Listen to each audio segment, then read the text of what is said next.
स्वागतम सुस्वागतम। स्वागत है मित्रों आपका हमारे YouTube चैनल दलितों की कहानियाँ में। चलिए आचार्य कौलक्लुरी इनाक जी की कहानियों का रसानंद लेते हैं।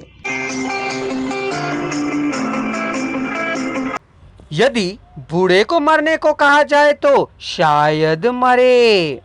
वयस्क की 4 बीवियां हैं, वे काम धाम करती हैं, उसका पोषण करती हैं। बूढ़े की 5 बीवियां हैं, पर वे सभी कब्र में पैर लटकाई हुई हैं।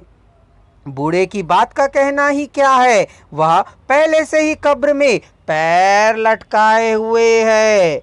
उसके लड़के अनंतपुरम, धर्मावरम, बेंगलुरु, हैदराबाद को जाकर वहां साइकिल की दुकान में या कार के गैरेज में मजदूरी कर, कूली का काम कर, रेलवे स्टेशनों से बस स्टैंडों में कूली का काम करते हुए जीवन को बस घसीट रहे हैं।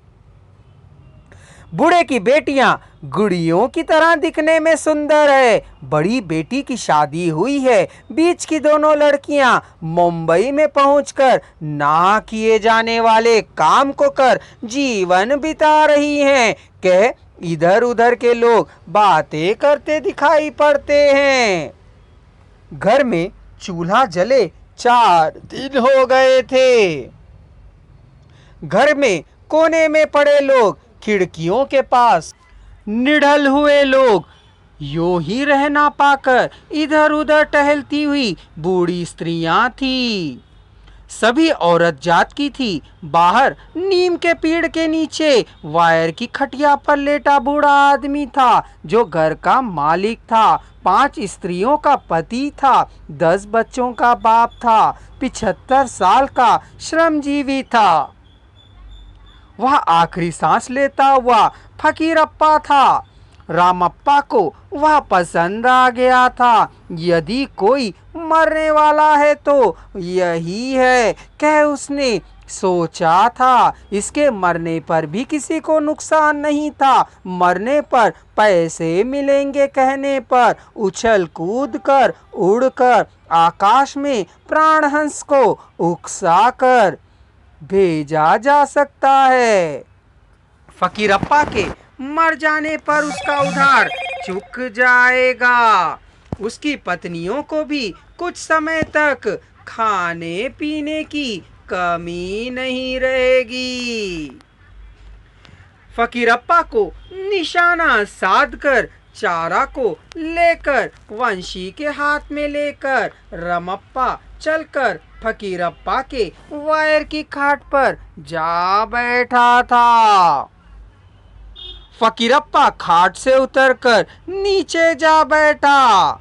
ये लो अनाज के दाने, इनसे माड़ बनाकर तुम लोग पियो, कहते हुए गठरी को हाथ में रखा। इधर उधर की बातें कहीं, फिर मुद्दे पर आते हुए सारी बात को खुलकर साफ साफ उसने बतलाया। कम से कम बीवियों को तो खाने के लिए कुछ ना कुछ होना है, कह बतलाया। यह भी बतलाया कि तुम मरकर बीवियों को खुश कर सकते हो, उनको भर पेट भोजन दे सकते हो, उधार चुका सकते हो। बेकार में कभी बहुत समय बाद मरने की अपेक्षा आवश्यकता को पूरा करने के लिए कल या परसों मर जाओ और तुम मरकर अपने परिवार को जीने का अवसर प्रदान करो, कह कहा।